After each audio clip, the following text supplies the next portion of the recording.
नमस्कार, म दिगम्बर थापा सम्पूर्ण दर्शकवृन्दहरूलाई खोजमूलक कार्यक्रम ब्लास्टमा स्वागत गर्दछु। दर्शकवृन्द, कार्यक्रम ब्लास्ट मार्फत हामीले अन्याय, अत्याचार, भ्रष्टाचार, अनियमितता, सामाजिक विभेद जस्ता समाज विरोधी गतिविधिको पर्दाफास गर्दै आइरहेका छौँ। फरक एपिसोड, फरक विषयवस्तु प्रस्तुत गर्दै आइरहेका छौँ। यस एपिसोडमा पनि हामी फरक विषय लिएर प्रस्तुत भएका छौँ। दर्शकवृन्द, नेपालमा यौन व्यापारलाई कानुनी मान्यता प्राप्त छैन।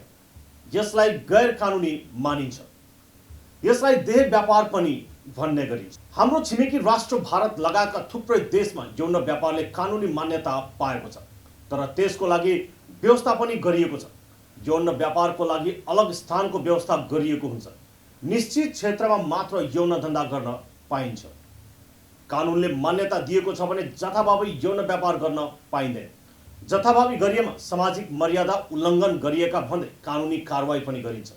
विश्वको कैयौँ यस्ता देश पनि छन् जसको अर्थतन्त्र यौन व्यापारमा टिकेको छ।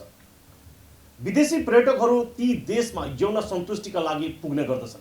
त्यस्ता देशहरूमा ब्याङ्कक, सिङ्गापुर लगायतका देशहरू पर्ने गर्दछ।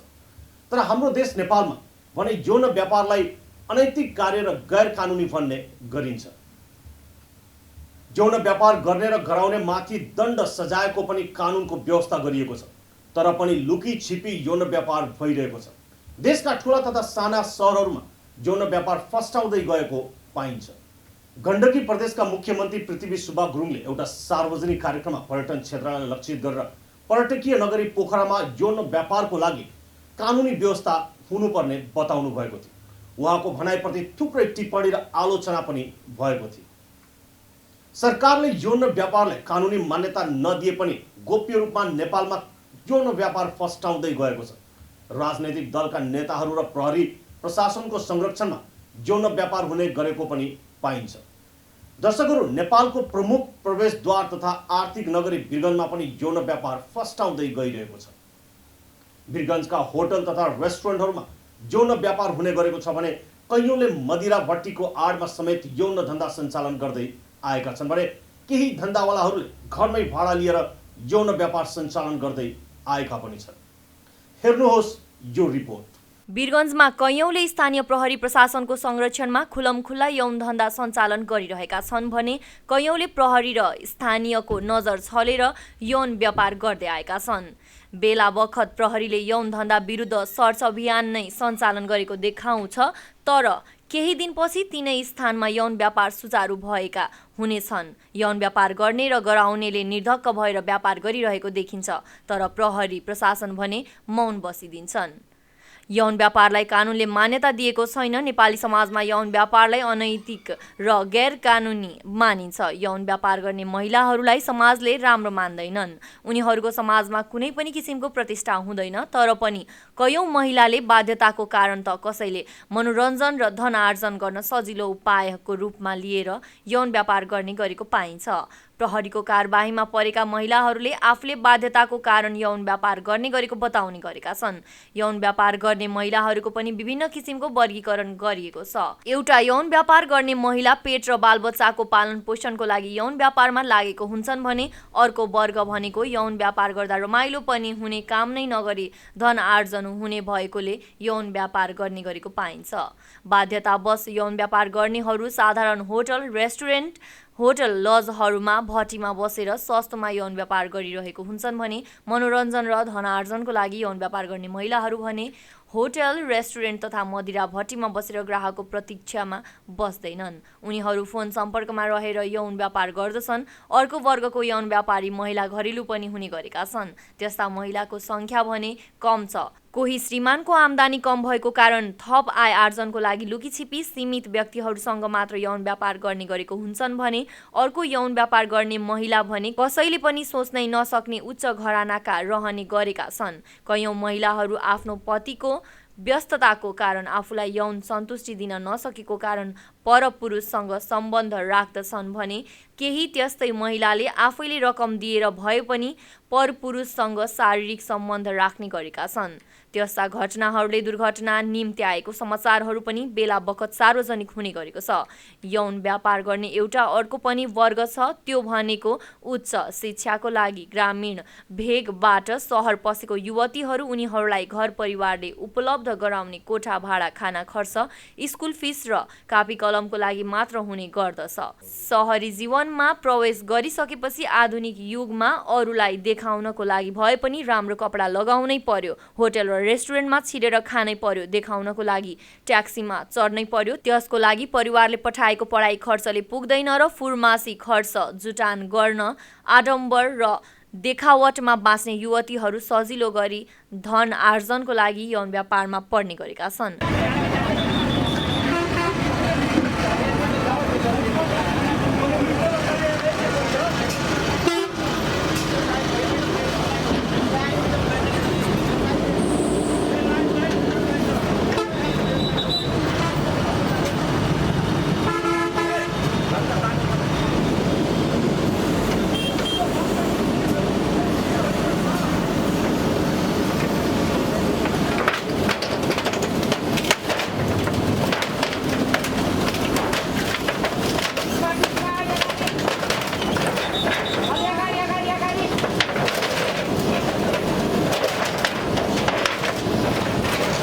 गाउँबाट शिक्षा आर्जन गर्न सहर प्रवेश गरेका युवतीहरूलाई फसाउनको लागि दलालहरूको पनि ठूला साना कलेजहरूको वरिपरि घुमिरहेका हुन्छन्। जरुरी पर्दा त्यस्ता युवतीहरूलाई आर्थिक सहयोग पनि गरिदिन्छन् र पछि गएर त्यस्ता युवतीहरूलाई खर्चालु बनाएर यौन व्यापारमा धकेलिदिन्छन् र कमिसन लिएर यौन व्यापार गर्न लगाउने गर्छन्।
त्यस्तै गरी ग्रामीण भेगका अशिक्षित र गरिब युवतीहरूलाई दलालहरूले सहरमा राम्रो काम लगाइदिने, मिठो खान पाउने, राम्रो लुगा लगाउन पर्ने, आमा बुबालाई रकम पनि पठाउन पाउने, मोटरमा घुम्ने, पक्का घरमा बस्ने मिठो सपना देखाएर सहर बजारमा ल्याएर यौन व्यापार जबरजस्ती लगाउने गरेको पनि पाइएको छ। कैयौं त्यस्ता दलालहरूले ग्रामीण किशोरी तथा युवतीहरूलाई सपना देखाएर प्रलोभनमा पारी सीमा पार भारतको विभिन्न सहरमा पुर्याएर बिक्री गर्ने र तेस्रो मुलुकसम्म पुर्याएर यौन व्यापार गर्न लगाएर दलालहरूले मोटो रकम आर्जन गर्ने गरेको पनि जगजाहेर। यसरी महिलाहरूलाई यौन व्यापारमा धकेल्ने हाम्रा केही व्यवस्थापकीय कुरीति, कुसंस्कार, रूढिवादी परम्पराका साथै शरम, गौरवी र बेरोजगारी, अशिक्षा पनि एक भएको सम्बन्धित क्षेत्रमा विज्ञहरूको भनाइरहने गरेको छ। यौन व्यापार सही हो कसैले पनि भन्दैनन्, तर भित्री रूपमा त्यो भन्न नसक्ने व्यक्तिहरू पनि भित्री मनले यौन धन्दाप्रति आकुशित भएको धेरै उदाहरणहरू छन्। प्रथम राणा प्रधानमन्त्री अथवा श्री 3 जङ्गबहादुर राणा यौन र राम्रो महिलाप्रति बढी नै आकर्षित हुन्थे। उनको दरबारमा पटरानी बनाएर भित्र्याएको 5-6 वटा महारानी थिए भने उनका रखोटीको संख्या इतिहासमा उल्लेख छैन। जङ्गबहादुर बेलायत भ्रमणमा जाँदा त्यहाँ पनि उनले एउटा अंग्रेजी महिलालाई आफ्नो प्रेम जालमा फसाएका थिए भनिन्छ। त्यतिखेर काठमाडौँ नगरमा जसलाई यौन कर्मी भनिन्छ, त्यतिखेर नगर वधु भनिने महिलाहरूको संख्या उल्लेखनीय रहेको पनि इतिहासमा दर्ज छ। यौन व्यापारलाई मान्यता दिने नदिने सरकारको अधिकार क्षेत्रभित्र परे पनि सरकारी निकाय यौन व्यापार नियन्त्रण गर्न सरकारी निकाय असफल छ। आदरणीय दर्शकहरू, आज हामी चर्चा गर्दैछौँ गैर कानुनी यौन व्यापारको। दर्शकहरू, यौन व्यापारले कानुनी मान्यता पाउनु पर्छ कि पर्दैन भन्ने छुट्टै विषय रहेको छ। तर जथाभावी भइरहेको यौन व्यापारले हाम्रो समाजलाई कस्तो चुनौती दिँदैछ भने नागरिक अगुवा सम्बन्धित प्रहरी प्रशासनले सोच्नुपर्ने र मनन गर्नुपर्ने विषय हो र थियो पनि। यौन व्यापारमा संलग्न प्राय पक्कै पनि होइन होला। बढी मुनाफा कमाउन यौन धन्दा सञ्चालन गर्ने व्यक्ति पनि हाम्रै हो। हाम्रै समाजका केही व्यक्तिहरूका कारण हामी सबैले बदनामी भोग्नु परिरहेको छ। केही व्यक्तिको स्वार्थको लागि समाज नै बदनाम भइरहेको छ। दर्शकहरू, समय भएको छ एकछिन व्यापारिक विश्राम, त्यसपछि यसै सन्दर्भमा फेरि जोडिने नै छु। याद आउँछ तिम्रो हातको सधैँ असली स्वाद। कसरी बनाउँछौ मिठो खाना, के हो यसको राज? हातै मिठो होइन प्रिय, पाएँ मैले साथ। त्रिशक्ति तोरीको तेल हो स्वाद र स्वास्थ्यको राज। त्रिशक्ति तोरीको तेल, क्वालिटी विदेशी, मूल्य स्वदेशी।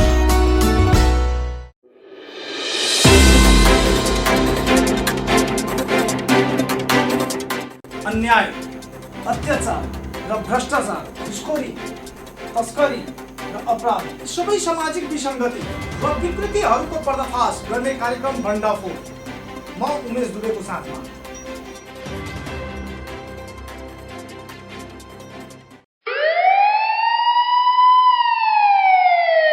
हाम्रो स्वास्थ्य हाम्रै हातमा, स्वच्छ जीवन हाम्रै काँधमा। फिट एन्ड हेल्दी रहौँ सबै मिलेर साथमा। द हेल्दी टक शो, म दिपेन्द्र चौधरी साथ।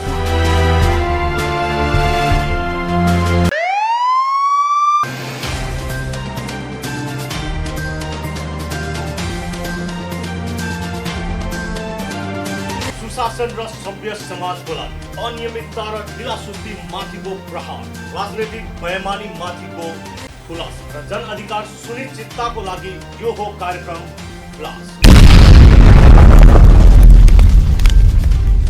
म दिगम्बर थापाको साथ। व्यापारिक विश्रामपछि फेरि स्वागत छ।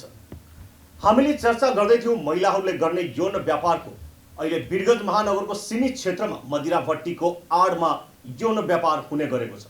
हेर्नुहोस् यो रिपोर्ट। वीरगञ्ज महानगरपालिकामा पनि यौन व्यापार फस्टाउँदै गएको छ। भारतको बिहार राज्यमा मदिराको उत्पादन, भण्डारण, बिक्री, वितरण र सेवनमा प्रतिबन्ध गरेको कारण मदिरा पिउनेहरू नेपाल भारतको सीमावर्ती क्षेत्रको नेपाली भूमिमा सञ्चालित मदिरा भट्टीमा आउने गर्दछन्। तिनै मदिरा पिउन आउने भारतीयहरूलाई लाक्षित गरेर मदिरा भट्टीहरूमा यौन व्यापार गराउने गरिँदै आएको छ। त्यसैगरी वीरगञ्ज महानगरको भन्सार एरिया तथा बस पार्क दोस्रो बाइपास सडक खण्डमा सञ्चालित मदिरा भट्टीको आडमा यौन व्यापार नियन्त्रण गर्ने पर्सा प्रहरीले प्रयास गरेको पाइँदैन। उल्टै प्रहरी चौकीहरूले संरक्षण दिएको पाइन्छ। वीरगञ्ज महानगरपालिकाको वडा नम्बर 15 भिस्वाका स्थानीय बासिन्दाहरूले बस पार्क र दोस्रो बाइपास सडक खण्डमा मदिरा भट्टीको आडमा यौन व्यापार हुने गरेको कारण समाजमा विकृति बढ्दै गएकोले नियन्त्रण गर्न प्रहरी प्रशासनमा पटक पटक उजुरी दिँदा पनि सुनवाई नभएपछि भिस्वाका स्थानीय बासिन्दा जागरुक भएर डोजर लगाएर त्यस्ता यौन व्यापार हुने मदिरा भट्टीहरू नष्ट गरिदिए।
स्थानीयले सङ्गठित भएर मदिरा भट्टी नष्ट गर्ने अग्रसर भएपछि प्रहरी पनि मदिरा भट्टी नष्ट गर्न बाध्य भयो। स्थानीय नागरिक अगुवाले सम्बन्धित निकायमा उजुरी गरी मदिरा भट्टी सञ्चालकहरूलाई सम्झाउँदा बुझाउँदा पनि नमानेपछि बाध्य भएर डोजेर लगाएर भट्टी नष्ट गर्नु परेको बताएका छन्। यहाँको जनताहरूको गुनासो छ कि तपाईँहरू जितेर पनि केही गर्न सक्नु भएको छैन र यहाँ हामी पोहोर साल पनि यसको अभियान निकालेको थियो, तर उहाँहरूलाई हामी प्रत्येक होटलमा पछि हामीहरू कि तपाईँहरू यो यहाँबाट यो टाढा हटाउनुहोस्, तपाईँहरू स्वीकृति लिनुहोस् हाम्रो वाडाबाट, हामी वाडाबाट स्वीकृति दियो भने तिमीहरू काम गर्नुहोस्, यहाँ चलाउनुहोस्। तर उहाँभित्र केही छैन।